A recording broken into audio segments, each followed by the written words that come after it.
Oh, oh, there's some pilot food for you right there. Welcome to the Super Pilotish channel. My name is Graham Wilson, and today I'm going to be talking about how to make your very own KD12X in my basement. Okay, yeah, so last weekend I went out to the grocery store because they were selling KD by the case on sale. So you got to stock up, right? And it's like, oh, what can I do for my show today? And I was thinking, what am I going to have for dinner tonight? Oh, yeah, I mean, I know what I'm having. So I was thinking, I made my original KD12X as my training aid, my learning aid, to describe how to do stuff. But I think I made this. I didn't make it totally from scratch online. So I'm going to show people. Maybe you got some kids, or you want to. Maybe your flight training unit's really cheap, and they don't they don't have any training aids for you, but you are required to have those by law. So there we go. We're gonna make the KD12X. So you start off with your 12 pack of KD, and we'll just I was thinking about calling this like KD unboxing craft dinner. KD stand used to be. Actually, it does say craft dinner right on it. What do we got here? KD craft dinner. Okay, this is the original flavor. Best of the best. They recently got rid of the cool the chemicals that made it really nice and yellow, but they replaced it with turmeric, I think, and it's a little less chemically. So super. This is probably the most healthy food you can ever eat in the entire world, because anything that comes in a box has to be healthy, right? So, speaking of healthy food, it's Halloween. Happy Halloween, everybody! And I was also out on the weekend buying candy for the kids. Like it's not like me and the girlfriend are going to be eating any of that at all, right? So yeah, there we go. We got lots of good candy. Okay, so we took that off. We'll toss that over there. Look at doesn't that look fantastic? I'll never run out. Okay, so you get all your KD out. Craft dinner. I think in the States they just call this mac and cheese or something like that. But craft mac and cheese, maybe. I don't even know what the packaging is like over in the U.S., but or anywhere else in the world for that matter. But if you got the 12 pack, I'm just gonna stack this up here. Oh, look at that! It's like I'm rich, man. I just got upgraded to captain. I can get a case of this stuff. Yeah. All right. Look at that KD. Yeah. So this is what the box kind of started off with to make one of these guys. So we're going to start off today. There's enough cardboard here. So if you got two kids and you want to make them, you want to make the airplane with your kids, this will work for two kids. But you can also just use the design and trace it and make your own cardboard. But I got the shape off of this. So the wing, we'll start just like, there we go. So the wing there, that's just one of these tabs right there. So we're going to open that up. Try not to damage the wing spar. We got to keep it all nice and airworthy. Yeah, just like here in Windsor, there's this museum called the Canadian, used to be the Canadian Historical Aircraft Association, but they recently changed it to the Canadian Aviation Museum. And so they've been working on an old Mosquito bomber for years and years and years. They found the little they got it out of the Arctic. It crashed up in the Arctic years ago, and they got little bits and pieces, and they've been basically rebuilding this Mosquito bomber for like for years and years and years. But they started off with the wing spar, and if I remember correctly, they got the blueprints from the Smithsonian in the United States, and they got the original blueprints for the wing of the Mosquito bomber, and they've been working on that for years and years and years. Okay, so here we go. I'm just going to cut off this one tab. I basically opened up the whole box, everything, and then here we go. Yeah, I'll leave a link to the Canadian Aviation Museum in the description below. You can check out. They might have some pictures of it. Haven't checked out their website in a while. That's pretty cool Aviation Museum to check out if you're ever in Windsor. Okay, so there we go. We got the wing. Ta-da! Wing complete. And then if you know, so that's for the one kid. For the other kid, you'd take the other one off. Now, what did I have here? So we got the fuselage. This is the body of the airplane, fuselage. Nice French word. Yeah, so it's basically straight on this end and straight on the nose. Well, oh no, I broke it. So that's the same width as, how did I do that now? See, because I got this here. Can you see that? It says KD original 12X. There we go. That's where I got the KD12X idea from. Yeah, okay. So let's chop that. Yeah. Somehow I put this together before. And I'm going to try to keep this good because I got to reuse my cardboard before I recycle it. I'm going to be doing some kind of a, I don't know, demonstration or whatever you want to call it. Because I don't have a whiteboard, so I got to use my cardboard. How did I chop that?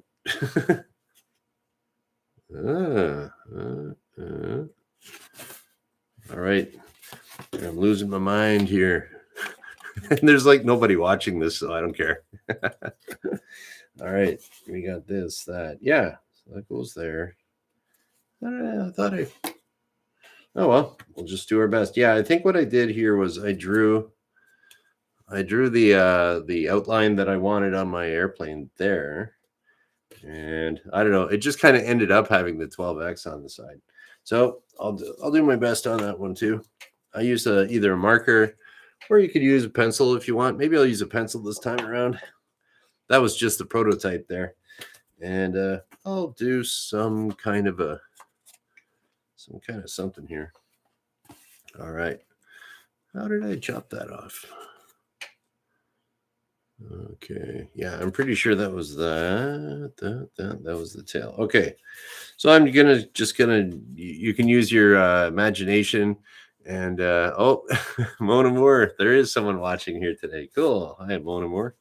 Thanks for coming by and checking it out. Actually, it might be good to kind of keep this on there. That might be like a rudder. I think I chopped that off on this one. I'm going to go freestyle on this. I'm going for it. And then if you ever wanted to, too, you didn't have to use that as a wing. You could just kind of draw your own, draw your own wing shape. You could make an elliptical one like a Spitfire, or you could do a delta wing one like a triangle, like an older jet. Well, I'm going to make that one great. Oh, this is going to be a great big monster rudder airplane. That's what I'm going to do. Airplane with a monster rudder, but I'm going to make it a little bit more Art Deco style. All right, make it 1930s Art Deco. What do we got here? It's going to have a great big monster rudder on it. And what do you think? Open cockpit, maybe? Oh, I don't know. Make it all kind of curvy. Could do maybe a little open cockpit. Open cockpit monoplane, maybe. And we're going to have a really blunt nose. We'll pretend that it has like a radial engine on the front. We're going 1930 style here. And I'll do a nice straight line across the bottom here. Yeah, we'll give it a little swoop. Let's get all artistic. So the KD12X is, it can be whatever airplane you want. And it's basically the wing is the KD12X, and then you can make the shape of the body however you want. Okay. This is going to look goofy, but I don't care.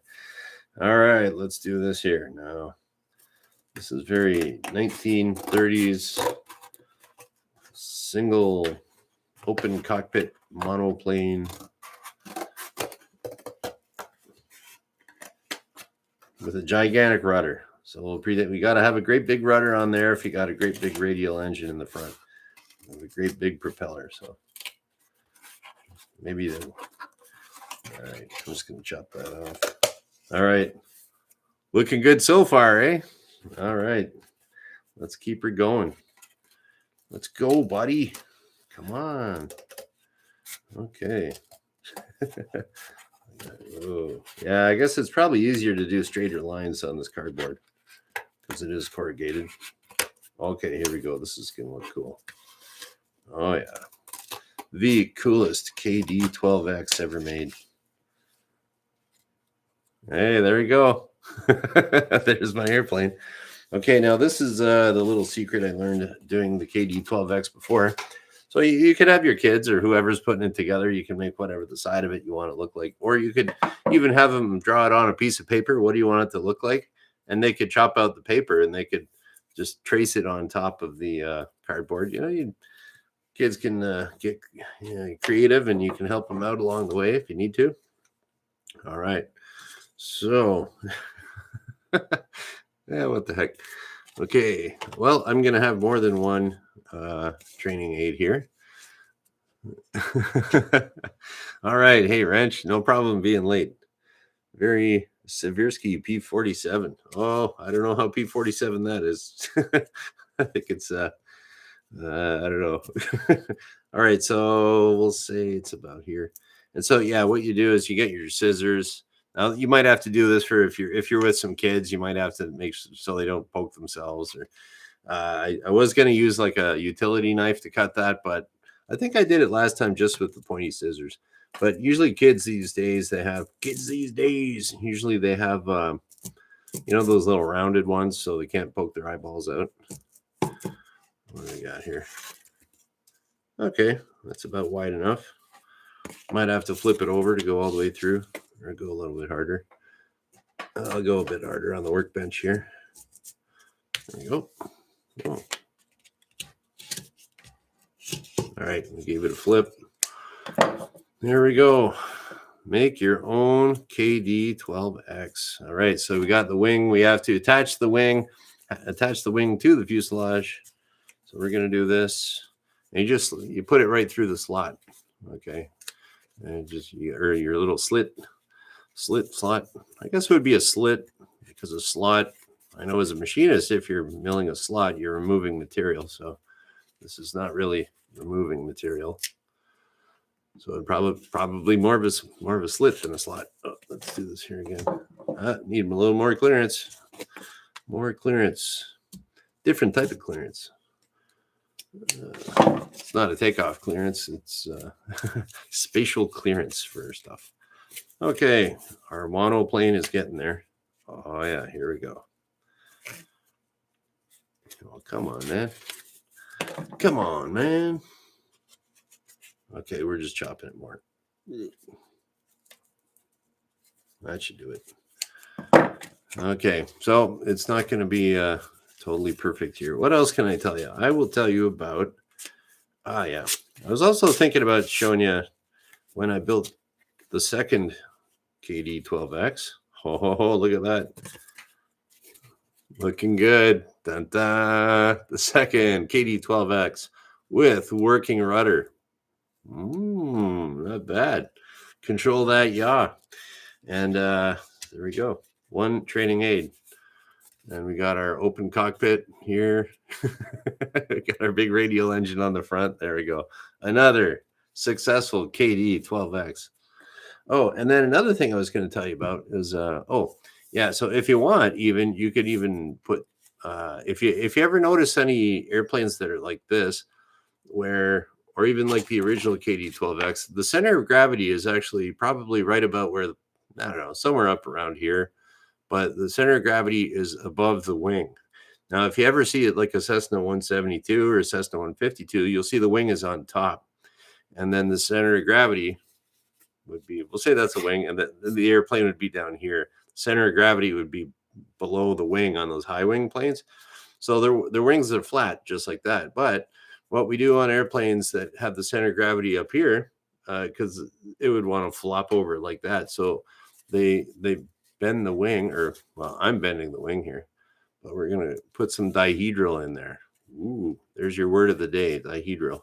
So this would be considered positive dihedral. So you'll notice any of the planes, like, what would they be? And some will have more and some will have less of this dihedral, but generally, if it's an airplane with the center of gravity above the wing, they put some dihedral there, that little V. So that keeps it so it doesn't want to flop over as much. Because what happens is this is my little airplane lesson of the day. If you see wings with positive dihedral like this, it makes it more stable so that if you okay, so say it starts to rock over this way. I'm going to exaggerate. Okay, so if it's rocking over that way, then what do we got here? I don't want to steer you wrong. Okay, then what happens is, oh yeah, I'll exaggerate this. Okay, so this is super exaggerated dihedral.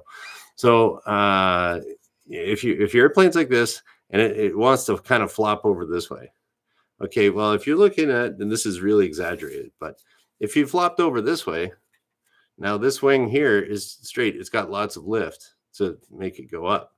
But this wing over here, it doesn't have any lift to make it go up. It's kind of pushing inwards even. So what happens is if it gets bumped around by turbulence or whatever, it'll flop over like this. Oop. Now this wing has more lift than that wing, and it'll pick itself back up again. If it goes the other way too. Now that wing has more lift than this wing coming up, and it'll bring it back up.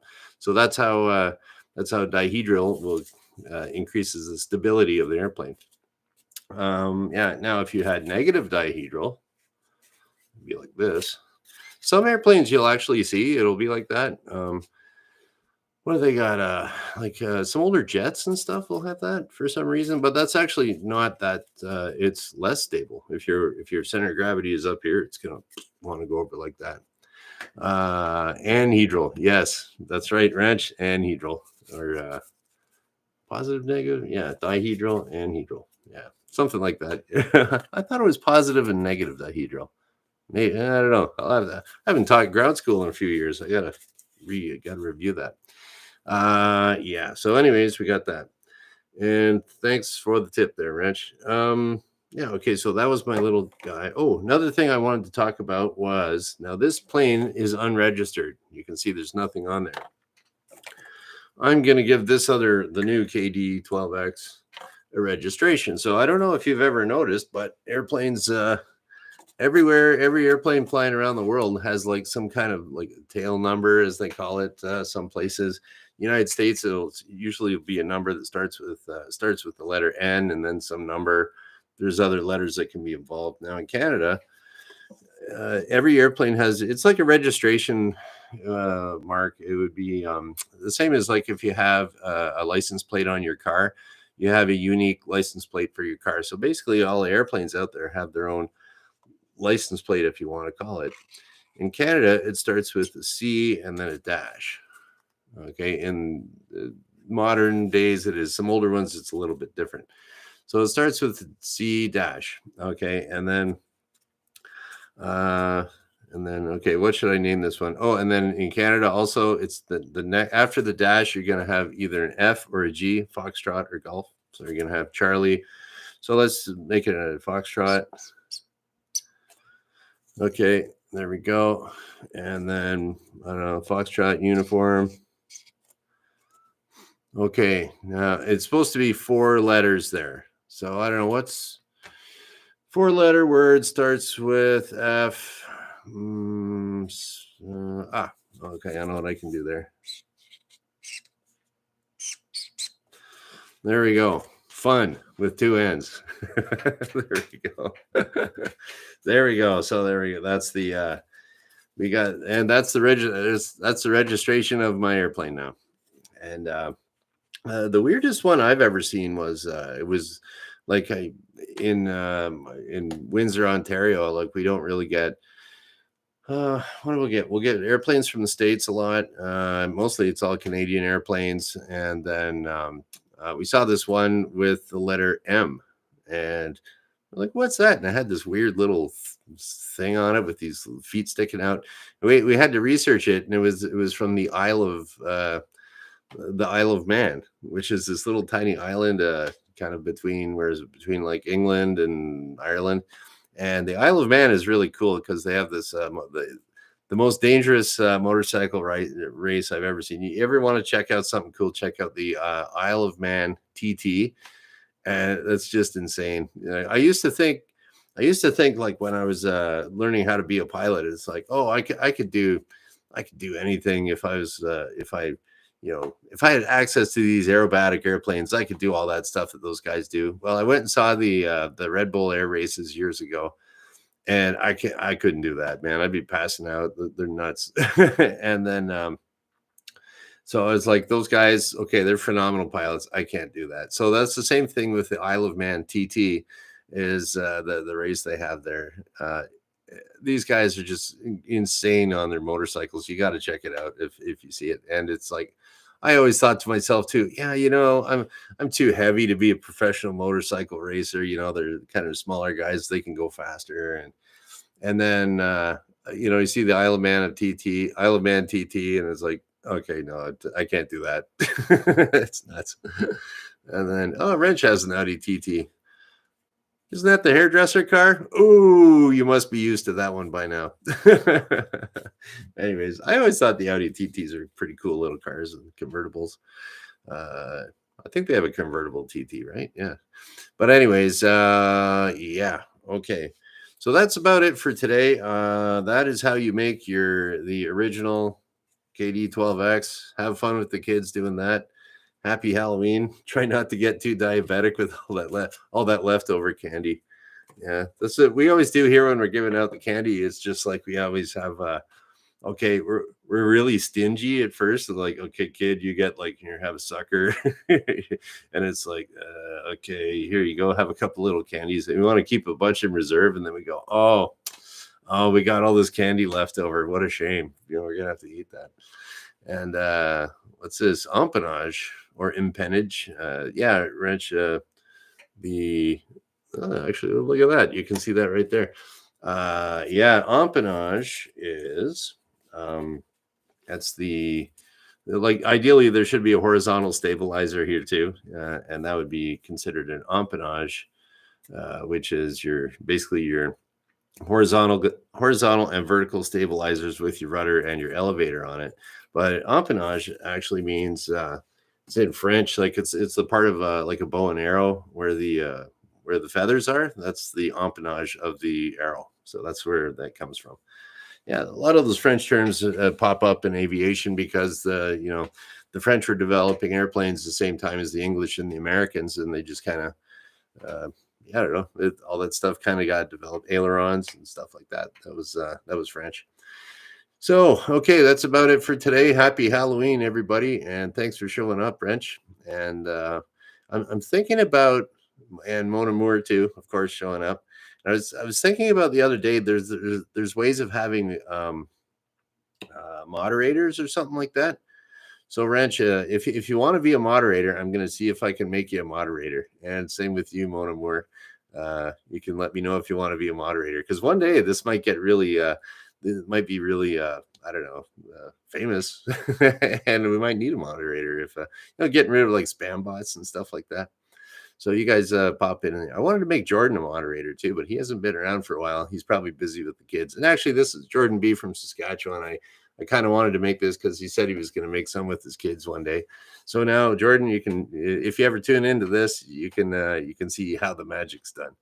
So anyways, think about it, Wrench. If you want to be a moderator, I'll see if I can make you one, and leave a message here or whenever next time I'm live, which would be Wednesday. That's right, because I do this Monday, Wednesday, Friday at noon Eastern, and we're going to shut her down.